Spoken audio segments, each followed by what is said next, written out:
Bismillahirrahmanirrahim. Alhamdulillahirabbil alamin. Hamdan katsiran thayyiban mubarakan fih. Asyhadu an la ilaha illallah wahdahu la syarikalah wa asyhadu anna Muhammadan abduhu wa rasuluh. Shallallahu wasallamu alaihi wa ala alihi at-tahirin thayyibin wa sahabatihi ghurratul mayamin wa min tabi'ihim bi ihsan ila yaumiddin. Ja'alallahu wa iyyakum minhum. Amin amin amin. Amma ba'du. Hadirin dan hadirat, para asatidzah kiram wa ikhwani al-ahibbah, assalamualaikum warahmatullahi wabarakatuh. Pada malam ini, sebagaimana jadwal yang sudah biasa, insyaallah kita akan melanjutkan kajian sejarah Palestina yang pada hari ini juga masih bergolak. Sebagaimana kalau kita ikuti kabarnya, bahkan utara Gaza itu sudah dikuasai oleh pasukan Zionis Israel. Dan ada di situ rumah sakit Indonesia sedang dikepung. Kemudian menurut beritanya bahwa para tenaga medis yang ada di rumah sakit Indonesia itu walaupun disuruhkan oleh Israel untuk keluar dan mengosongkan gedung, namun mereka tetap bertahan. Ya, kita tentu saja sangat prihatin dan kita wajib untuk tiap hari mendoakan kaum muslimin di Palestina agar supaya Allah Ta'ala memberikan mereka kemenangan atas kebiadaban daripada pasukan Zionis tersebut. Amin ya rabbal alamin. Oleh karena itulah maka sebagaimana kajian yang awal bahwa kita sangat berhajat dan sangat penting, bahkan bisa jadi wajib mengetahui sejarah Palestina ini. Karena di sana ada Masjid Aqsa. Di sana ya di samping wajib hukumnya membebaskan negeri kaum muslimin dari invasi serangan orang kafir dimanapun berada, bukan hanya Palestina, termasuk negeri Islam yang lain. Juga keistimewaan Palestina adalah ada Masjid Aqsa. Oleh karena itu maka pada malam ini adalah periode yang kedua dari kajian sejarah ini, yaitu kita insyaallah akan menguraikan peristiwa sejak zaman Nabi Sulaiman alaihissalam hingga zaman Nabi Isa alaihissalam. Dan apabila nanti ada waktu, ini isanya ini semakin semakin mundur. Jadi kalau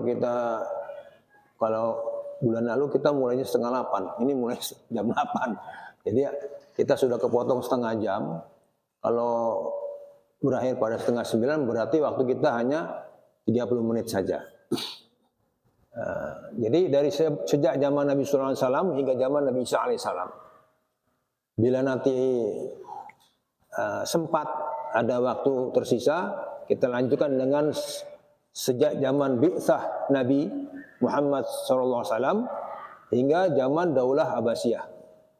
Dengan catatan ya waktunya masih ada ya. Kalau tidak ya kita cukupkan dari zaman Nabi Sulaiman alaihissalam sampai zaman Isa alaihissalam. Pada zaman Nabi Sulaiman alaihissalam, kita tahu bahwasanya Nabi Sulaiman alaihissalam adalah salah satu putra dari Nabi Daud alaihissalam. Dan beliau mewarisi tahta kerajaan Bani Israel. Kerajaan Bani Israel yang pertama adalah kerajaan yang didirikan oleh Nabi Daud alaihissalam. Itulah kerajaan pertama Bani Israel. Sebelumnya Bani Israel adalah di bawah jajahan. Dia hanya suku-suku yang tinggal di wilayah yang sekarang namanya Palestina, tapi pemerintahannya, otoritasnya, penguasanya adalah orang musyrikin di zaman itu. Dan orang musyrikin tersebut etnisnya Arab. Jadi mereka adalah warga asli. Sedangkan Bani Israel adalah warga pendatang yang hidup di wilayah tersebut.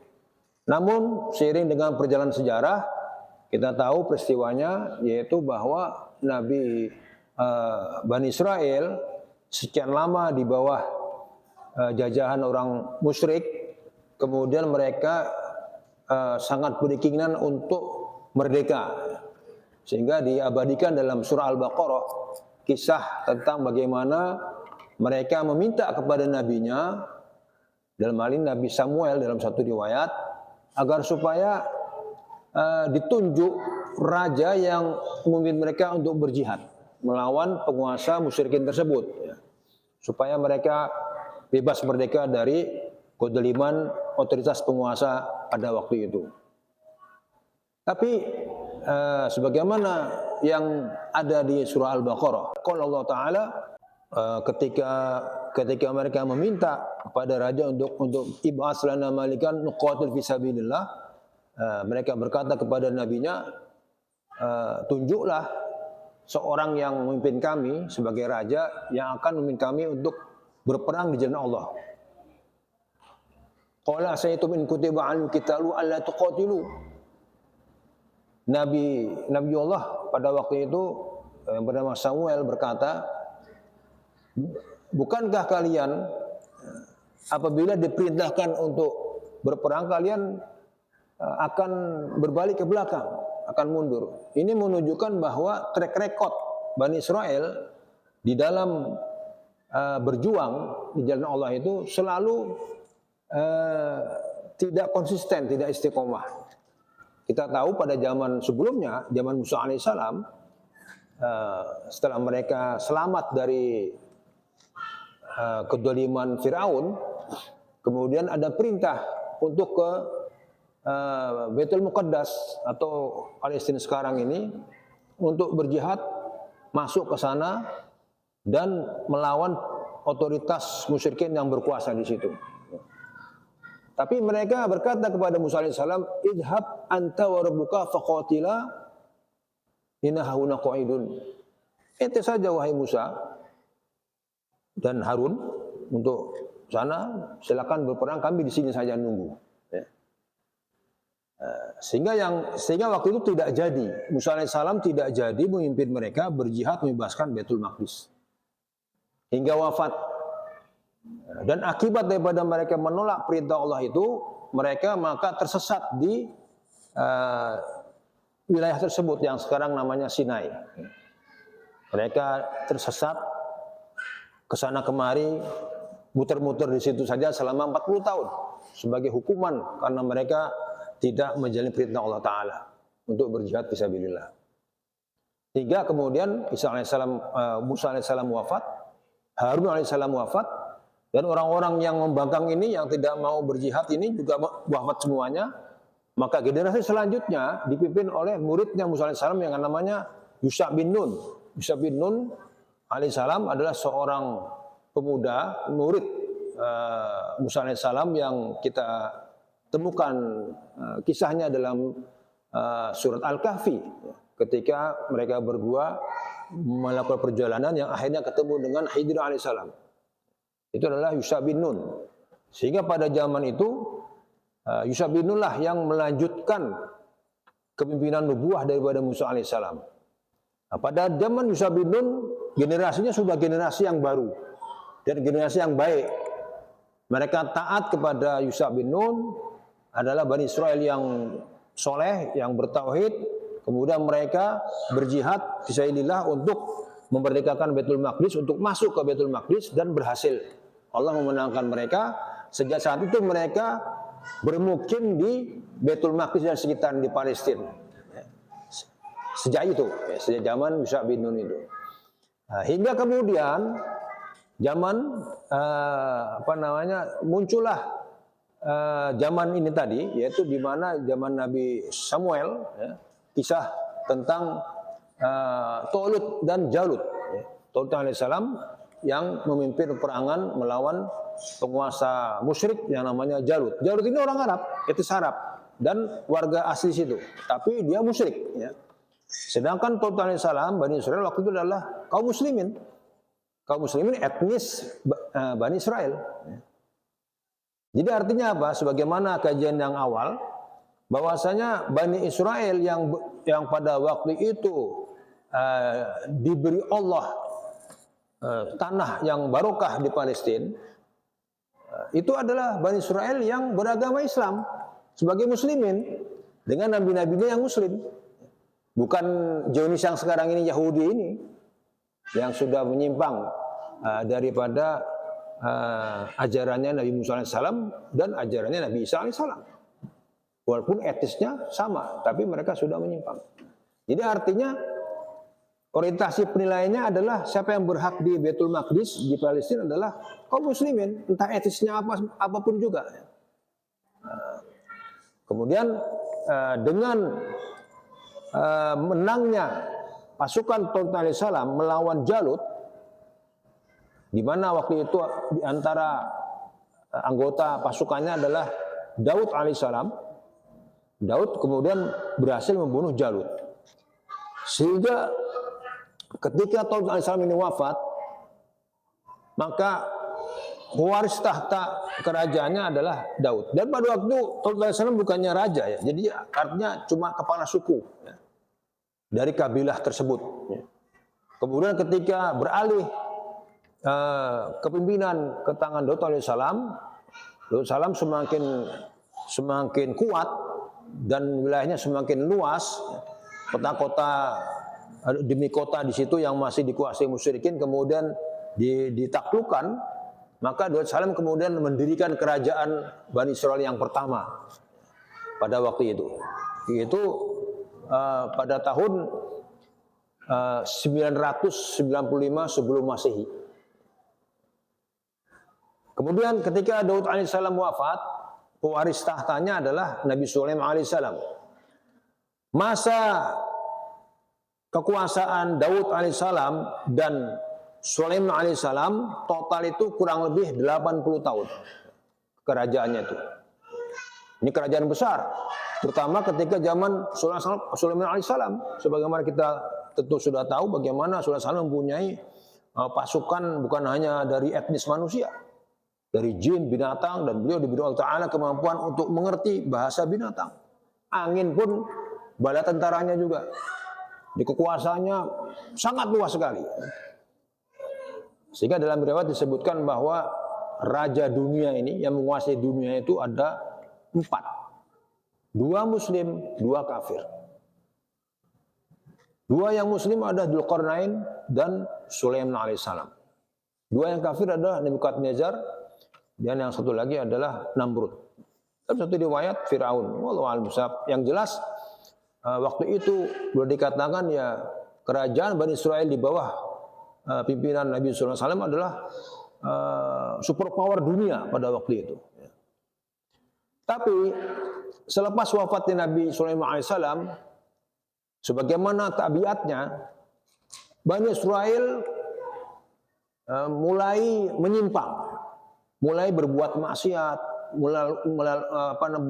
melakukan berbagai kemungkaran, penipuan, riba, zina, pencurian, saling mendolimi satu sama lain, saling membunuh satu sama lain, antar mereka konflik, sehingga terpecahlah kerajaan Sulaiman menjadi 2.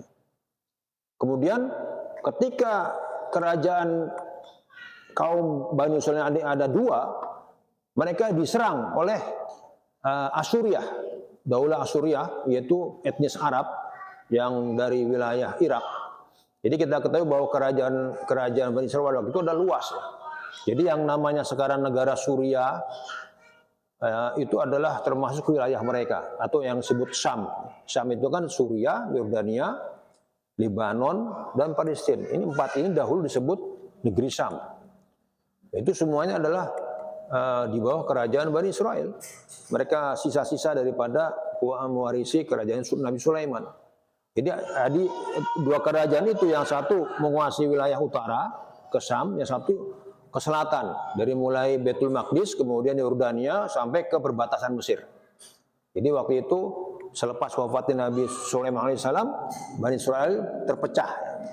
Tapi kemudian dengan serangan dari Asyuriah ini yang berasal dari Irak, maka kerajaan Bani Israel yang di utara dikuasai semuanya oleh Asyuriah ini.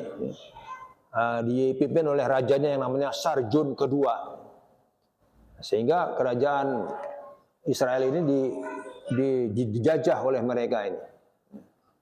Kemudian setelah itu setelah sekian tahun, pada tahun 597 sebelum Masehi, tahun 597 sebelum Masehi, di Irak kekuasaan beralih kepada kaum yang lain, dan pada tahun tersebut ada seorang raja namanya Nebukadnezar, atau mungkin dikenal dengan istilah Nebukadnezar, tapi sebenarnya Nebukadnezar dalam logat Arab. Nebukadnezar dari Babilonia. Babilonia adalah suatu wilayah di Irak, yaitu di lembah antara sungai Tigris dan Efrat. Ya, wilayah negara Irak sekarang ini. Pada tahun 597 sebelum Masehi tersebut, kerajaan Babil ini menaklukkan kerajaan Asuria, sehingga seluruh wilayah jajahan Asuria menjadi di bawah kekuasaan kerajaan Babilonia ini. Kemudian kerajaan Bani Israel yang selatan yang belum dikuasai oleh Asuria itu diantaranya adalah Al-Quds atau Baitul Maqdis, wilayah Baitul Maqdis sekarang ini dikepung oleh Raja Nebukadnezar selama 1,5 tahun. Jadi mereka bertahan dikepung selama 1,5 tahun. Akhirnya jebol pertahanannya, dan seluruh total wilayah Al-Quds dikuasai oleh Nebukadnezar. Bukan hanya dikuasai, tapi dihancur luluhkan, diratakan dengan tanah, bangunannya dihancurkan semuanya. Jadi yang sekarang namanya lokasi komplek Masjidil Aqsa itu adalah orang Yahudi menyebutnya Haikal Sulaiman. Komplek Masjid Aqsa yang dibangun Nabi Sulaiman SAW itu hancur di tangan Raja Nebukadnezar dari Babil. Hancur, udah rata dengan tanah, ambruk semuanya bangunannya. Jadi kalau kita lihat bangunan-bangunan yang sekarang ini ada di Masjid Aqsa, seperti ada masjid yang kubahnya hijau, ya, kemudian ada kubah Sokhro, yaitu orang bilang batu bergantung, ya, yang kuning emas itu adalah bangunan-bangunan yang dibangun sesudahnya, ya, khususnya sesudah zaman Rasul Salam. Bahkan di zaman Bani Umayyah dibangunnya itu, ya, dibangun kembali itu, tentu dengan petunjuk mereka yang mengetahui lokasi-lokasi itu, sehingga pada zaman kekuasaan Nebukadnezar di situ itu hancur semuanya, ya. Jadi bangunan sekarang ini bukanlah bangunan yang ada di zaman Nabi Sulaiman alaihissalam, bukan, sudah hancur. Bangunan Masjid Aqsa yang kita lihat sekarang ini adalah zaman sesudah, bahkan zaman Nabi pun belum dibangun itu, tapi dibangun sesudahnya, ya. Khususnya pada zaman Bani Umayyah mulai dibangun, termasuk kubah yang warna kuning emas itu, ya. Zaman Nabi belum ada itu. Itu kan tempat Mi'rajnya Rasul Salam itu, ya, di batu itu. Kemudian orang-orang Yahudi ini, ya, setelah penyerbuan Nebukadnezar, slide ketiga.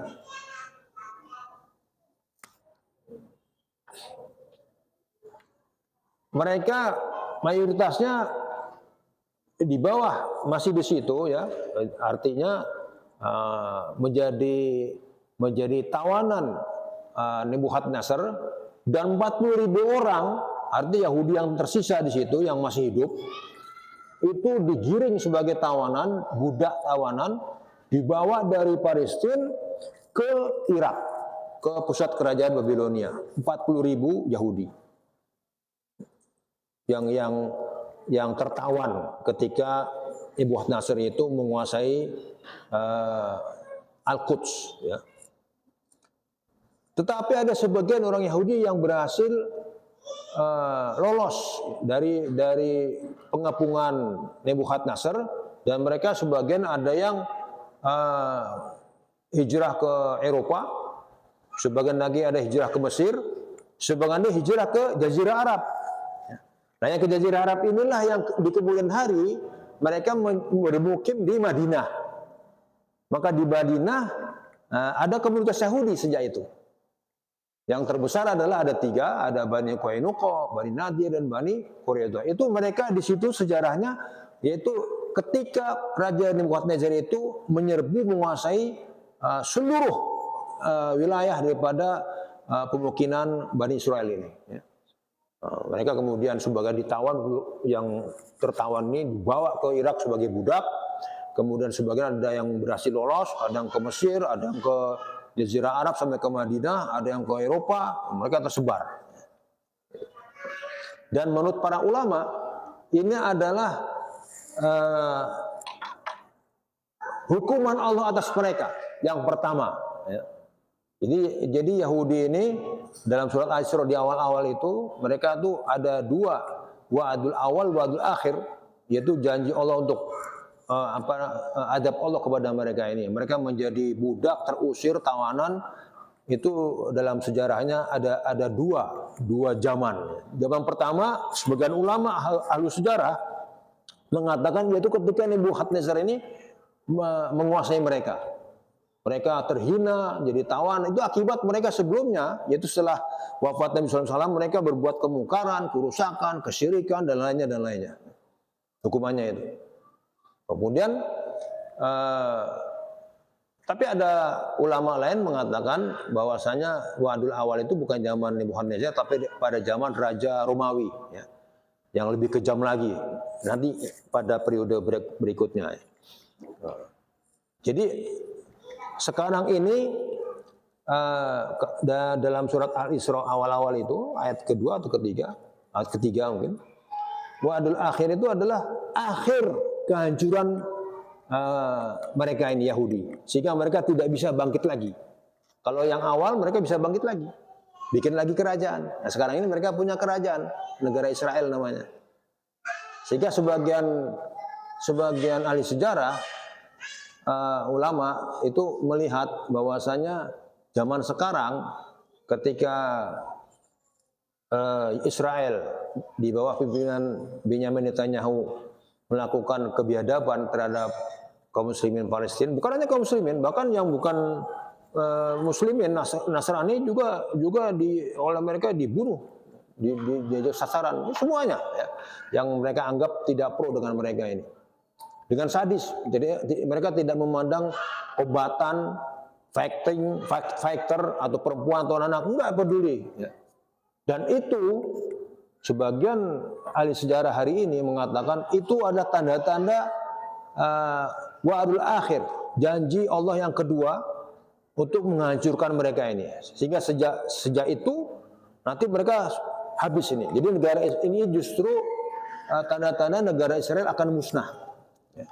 Perbuatan yang dilakukan oleh rezim Israel pada hari ini terhadap Palestina itu merupakan sebagian tanda-tanda negara Israel akan musnah di muka bumi ini. Sebagaimana apa yang mereka alami sebelumnya. Dan ketika sudah musnah, mereka tidak punya negara lagi. Mereka sudah tidak punya negara lagi, tidak punya kerajaan lagi, tidak punya pemerintahan. Jadi mereka di bawah pemerintahan orang lain. Di negara sana, negara sini sebagai orang yang bukan penguasa. Hingga zaman Dajjal. Zaman Dajjal nanti mereka menjadi pasukannya Dajjal. Dan Dajjal itu bukan orang Yahudi. Dajjal itu bukan Bani Israel. Dajjal itu. Lanjut slide keempat. Kemudian kerajaan Babilonia ini itu tidak berlangsung lama. Mereka kemudian dikuasai oleh kerajaan Parsi di bawah pimpinan rajanya yang namanya Kurs kedua tahun 539 sebelum Masehi. Kerajaan Parsi itu ada di daerah Iran sekarang, ya. Itu menyerbu Irak, menyerbu Babilonia dan menaklukkannya. di samping menaklukkan pusat kerajaan Babilonia di Irak, mereka juga menguasai seluruh wilayah jajahan daripada kerajaan Babilonia, termasuk Palestina. Termasuk Palestina juga menjadi di bawah kekuasaan Raja Parsi ini, Kurs II. Menurut catatan sejarah, Raja Kurs II, Raja Parsi Kurs II ini orangnya baik. Jadi ketika 40.000 orang Yahudi itu digiring sebagai tawanan oleh Raja Babilonia dibawa ke Irak, ketika Raja Parsi menguasai Irak, dia merasa kasihan kepada komunitas Yahudi ini, sehingga ditawarkan, ya, artinya mereka membebaskan orang Yahudi dari belenggu perbudakan Raja Babilonia. Kemudian Raja Parsi ini menawarkan kepada komunitas Yahudi di Irak, silakan kalau kalian ingin kembali ke Palestina, kami persilakan kalian bangun kembali pemukiman kalian di sana, bangun lagi tempat ibadah kalian di sana. Jadi Raja Parsi Kurs II ini itu menawarkan peluang itu. Tetapi orang Yahudi nggak mau. Mereka nggak mau. Karena mereka tahu Palestina sudah hancur dulu oleh Nebukadnezar, ya. Jadi menjadi kota-kotanya itu udah seperti kota mati. Ya. Nah, sehingga mereka lebih senang hidup di Irak yang waktu itu makmur, subur, makmur, ya. Perdagangan juga lancar, mereka bisa berdagang, dapat duit banyak, bisa memperkaya diri. Mereka sudah enjoy hidup di Irak itu, di bawah kekuasaan Raja Parsi ini. Mereka lebih senang di situ. Jadi mereka nggak mau. Diminta silakan kembali, nggak mau. Ya. Jadi sangat aneh kalau hari ini itu orang-orang Yahudi ini kepengen menguasai lagi daerah itu. Orang nenek moyang dulu aja orientasinya itu nggak ada orientasi untuk kembali. Sehingga kita lihat, ya, bahwasanya orang-orang Yahudi ini terbelah. Ada yang setuju mendirikan negara Israel, ada yang tidak setuju. Ada komunitas Yahudi yang dia mengklaim kamilah orang Yahudi yang asli, yang mewarisi ajarannya Nabi Musa alaihissalam. Adapun pemerintah Israel ini, rezim ini orang Zionis, bukan orang Yahudi. Zionis yang mengatasnamakan Yahudi, begitu. Ya. Sehingga bagi rezim Israel, komunitas Yahudi yang seperti ini dianggap oposisi. Dalam demo-demo pro Palestina, komunitas Yahudi ini ikut mengibarkan bendera Israel, Palestina, mendukung free Palestina, bebaskan Palestina, dan membakar benderanya Israel dalam demo-demo itu. Mereka ada di Eropa, ada di Amerika, di Israel juga ada, tapi mereka itu tersingkirkan, termarginalkan oleh pemerintahan Israel karena dianggap rejim Israel menganggap mereka ini Yahudi palsu, ya. Padahal mereka mengklaim kamilah yang Yahudi, menguasai ajarannya Taurat, bukan ini orang Zionis ini. Istilahnya orang Yahudi yang bid'ah atau yang kafir, begitulah kalau dalam istilah kita, ya. Sekte sesatnya Yahudi lah. Kemudian slide berikutnya, slide ke-5, ya. Kerajaan Parsi tersebut juga akhirnya dikalahkan oleh kerajaan lain, yaitu kerajaan Yunani, dipimpin oleh Iskandar Magduni. Alexander Magduni. Seringkali, ya, kita ini mendapatkan suatu cerita yang tidak benar bahwa Zulkarnain yang disebut dalam Al-Quran itu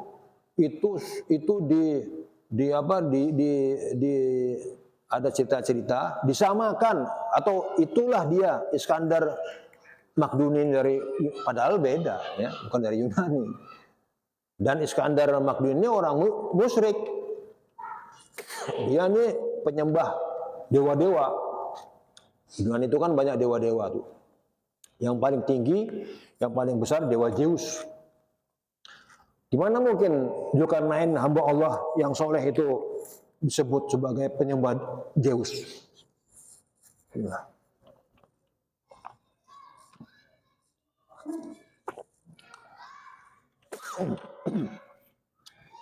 Kerajaan Yunani dipimpin oleh Iskandar Magduni ini pada tahun 333 sebelum Masehi menaklukkan Parsi. Dan perang antara Yunani sama Parsi ini berkali-kali ya. Berkali-kali sehingga pada zaman ini tahun 333 sebelum Masehi akhirnya Parsi kalah.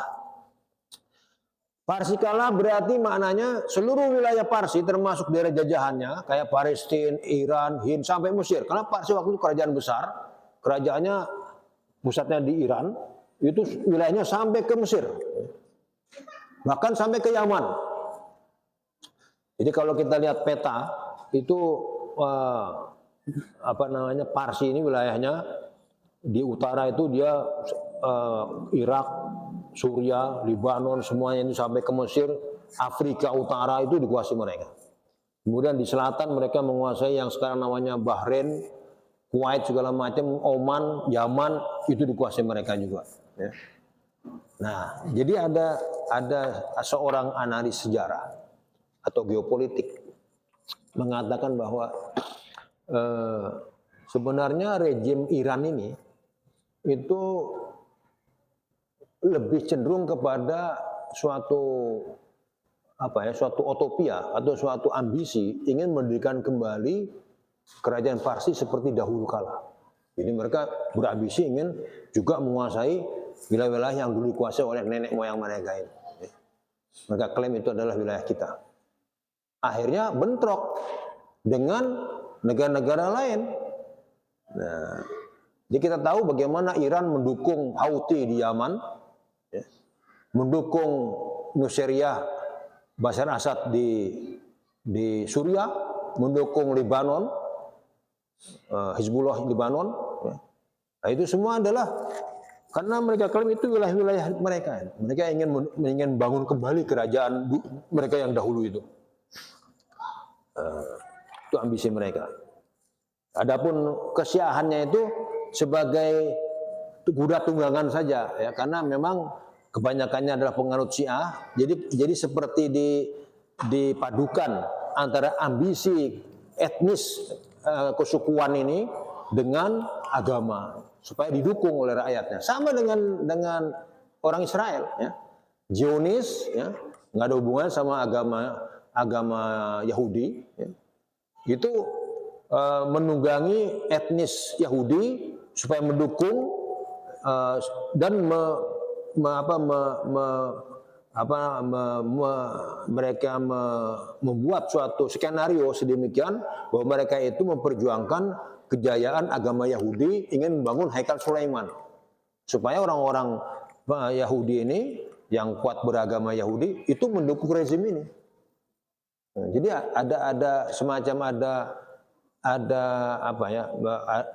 manipulasi agama ya untuk ambisi kekuasaan. Jadi Iran begitu, Israel juga begitu.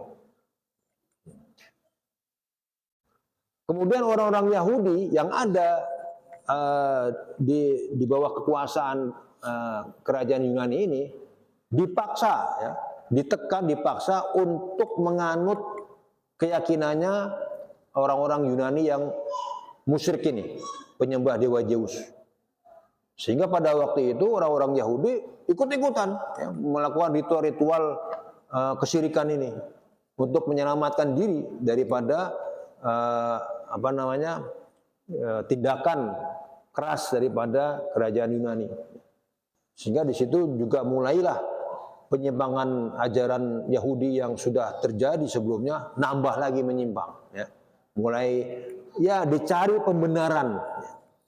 Jadi penyembahan kepada Zeus, dewa-dewa Yunani yang itu dipaksa oleh kerajaan Yunani itu dicari kebenarannya oleh tokoh-tokoh Yahudi bahwa itu dibenarkan di agama mereka. Ya, dicari legitimasinya. Lanjut slide ke-6. Kemudian kerajaan Yunani ini pada akhirnya walaupun cukup lama berkuasa, pada tahun 63 sebelum Masehi ditaklukkan oleh kerajaan Romawi. Kita tahu bahwa Romawi Yunani ini perang ya berkali-kali. Akhirnya pada tahun 63 sebelum Masehi Romawi berhasil menaklukkan Yunani, menguasai kerajaan Yunani, Athena dan lainnya dikuasai dan termasuk menguasai Al-Quds. Sehingga sejak itu seluruh wilayah Palestina dikuasai oleh Romawi.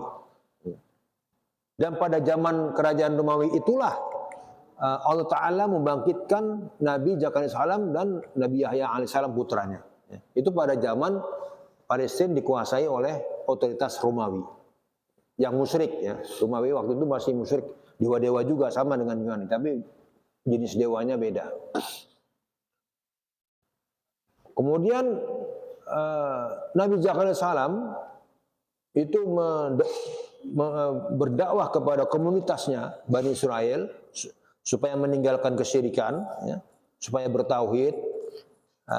Kemudian diajukan oleh putranya juga Yahya alaihissalam. Tetapi respon dari kaum Yahudi bukannya mereka menyambut dakwah daripada Nabi Zakaria, tetapi justru mayoritas orang Yahudi pada itu adalah membangkang dan menentang, bahkan membunuh kedua nabi ini. Ya. Nabi Zakaria alaihissalam dibunuh, Nabi alaihissalam. Bahkan pembunuhan Nabi ini orang Yahudi sudah kebiasaan. Dalam satu ayat mereka membunuh sekitar 200-an nabinya. Jadi ada nabi bunuh, ada nabi bunuh, ada nabi bunuh. Itu prestasi kejahatan besar daripada kaum Yahudi ini. Tapi yang disebutkan di dalam Al-Quran adalah kisah Zakaria alaihissalam dan putranya Yahya alaihissalam. Dua nabi ini dibunuh. Kemudian Allah Ta'ala membangkitkan lagi nabi mereka yang terakhir, yaitu Nabi Isa alaihissalam. Itu adalah nabi terakhir daripada Bani Israel. Itu pun juga ingin mereka bunuh. Mereka memprovokasi penguasa Romawi pada waktu itu, menuduh Isa alaihissalam dengan berbagai tuduhan. Antara lain tuduhannya ada supaya otoritas Romawi menangkap dan bunuh Isa alaihissalam. Mereka sebarkan tuduhan-tuduhan bahwa Isa alaihissalam adalah akan melakukan pemberontakan kepada Romawi, akan mendirikan kembali kerajaan Israel, akan berontak. Nah, jadi ketika Romawi percaya dengan itu, mereka tentu khawatir kekuasaannya akan digulingkan oleh Isa alaihissalam dan komunitasnya. Maka mereka menuruti keinginan tokoh-tokoh Yahudi untuk menangkap, kemudian ditetapkan menangkap Isa alaihissalam, kemudian membunuh, menyalib. Tapi Allah Ta'ala menyelamatkan ketika akan ditangkap Isa alaihissalam, kemudian Allah naikkan ke langit, dan di antara orang Yahudi itu ada yang dijadikan mirip persis penampilannya, fisiknya sebagaimana Isa alaihissalam. Sehingga itulah yang ditangkap, itulah yang disalib, itulah yang dibunuh. Tapi kisah ini menjadi kontroversi. Itu kalau kita sebagai muslim tentu percaya bahwa Isa alaihissalam tidak disalib, tidak dibunuh, tapi diangkat ke langit. Tapi orang Nasrani percaya dengan itu. Orang Yahudi juga ada yang percaya dan enggak juga. Karena orang Yahudi yang memprovokasi penguasa Romawi pada waktu untuk melakukan hal itu. Dan di antara dakwahnya Nabi Isa alaihissalam adalah mengabarkan bahwa nanti akan ada nabi akhir zaman, nabi terakhir, namanya Ahmad. Tadi imam kita membaca ayat itu ya. Wa in qala sayyidul maryam li bani Israil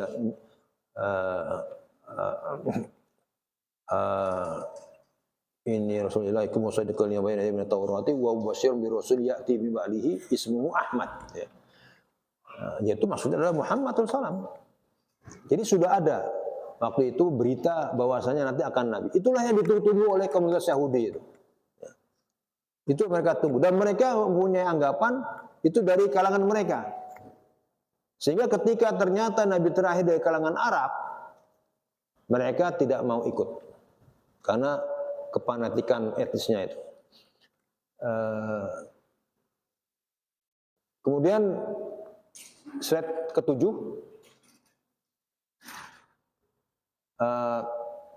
ke-8 ya. Ini saya kira ini ya ke-7 ya. Ini sudah jam sekian, saya kira ini yang terakhir. Nanti berarti di bulan depan insya Allah. Jadi saya akhiri kajian ini dengan firman Allah Ta'ala dalam surah An-Nisa ayat 155 sampai 158. Allah Ta'ala Fabima naqdi mitsaqahum. Ini tabiat Yahudi ya, yang terdokumentasi abadi dalam Al-Quran. Fabima naqdihim mitsaqahum. Ini ciri-ciri orang Yahudi ini. Maka disebabkan pembatalan janji mereka. Jadi orang Yahudi itu punya tabiat mudah ngasih janji dan mudah diingkari.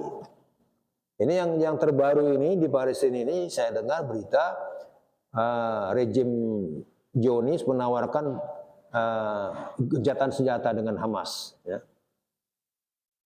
Ada poin-poinnya. Tapi kemudian ada beberapa pihak yang menasihati Hamas, jangan dipercaya. Di situ mereka berjanji akan menarik pasukannya, ya, asalkan tawanan mereka dilepaskan. Kemudian mereka mempersilahkan Palestina untuk membangun kembali Gaza. Tapi itu nggak bisa dipegang itu, karena sebelumnya mereka seringkali ikat janji. Kayak yang di Lebanon ini, mereka janji akan meninggalkan Lebanon, kemudian mereka serang lagi Lebanon. Fabima naqdi mitsaqahum wa kufrihim bi ayatillah, kufur kepada ayat Allah. Ini juga sering mereka lakukan sepanjang zaman sejarah mereka. Kemudian wa qatlul anbiya, membunuh nabi tanpa alasan yang benar. Wa qawlihim qulubuna ghulf, dan mereka mengakui juga bahwa mereka ini hatinya tertutup. Bahkan Allah Ta'ala lah yang menakdirkan mereka sebagai kufur. Fala yu'minu illa qalila, mereka tidak beriman kecuali sedikit. Kemudian mereka kufur dan mengatakan perkataan yang bohong, dusta yang besar terhadap Maryam alaihissalam, dituduh berzina, sehingga Isa alaihissalam dituduh anak zina. Ya. Itu disebarluaskan pada waktu itu oleh mereka. Orang Romawi kalau cuma soal itu, dia nggak mau menangkap Isa alaihissalam. Ini anak zina ini, orang Romawi juga tukang zina semua. Jadi kalau Yahudi provokasi penguasa Romawi, oh ini perempuan ini melacur gini, Romawi itu urusan dia. Tapi begitu diprovokasi, ini akan berontak, nah, baru ditangkap. Baru ditangkap, disalib, dibunuh. Kemudian ini Yahudi mengklaim ya, inna qatalna al-Masih bin Isa bin Maryam. Kami yang membunuh Al-Masih Isa bin Maryam. Walaupun mereka tahu itu bohong. Kemudian Nasrani juga percaya. Jadi pengakuan Yahudi ya. Nasrani juga percaya yang menyalib membunuh Yesus adalah Yahudi. Jadi sebenarnya dua ini, orang-orang Yahudi sebenarnya bermusuhan. Ya.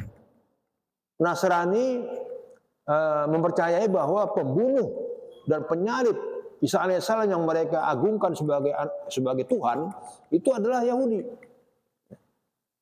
Bahkan orang-orang Nasrani yang ziarah ke tempat-tempat suci mereka di Israel, di Palestina maksud saya, seperti tempat lahirnya, tempat dia disalib segala macam, itu ditanggapi dengan penuh kebencian oleh masyarakat Yahudi di situ, bahkan diludahin dan segala macam itu. Itu banyak sekali rekam jejaknya itu. Ini dua komunitas sebenarnya, dua komunitas yang saling gini. Jadi sangat heran sekali kalau di Indonesia ini ada kaum Nasrani mendukung Israel. Itu sangat bodoh. Ya. Kalau mereka ini ke sana, ziarah tempat-tempat suci agama mereka, itu dilecehkan oleh orang Yahudi sana. Nah, ini sangat bodoh. Saya kira itu kajian kita pada malam ini. Berhubung jamnya sudah mendekati jam 9, aku qouli hadza astaghfirullah li wa lakum minal ghafurur rahim. Jazakumullahu khairan ala hudur. Barakallahu fikum. Assalamualaikum warahmatullahi wabarakatuh.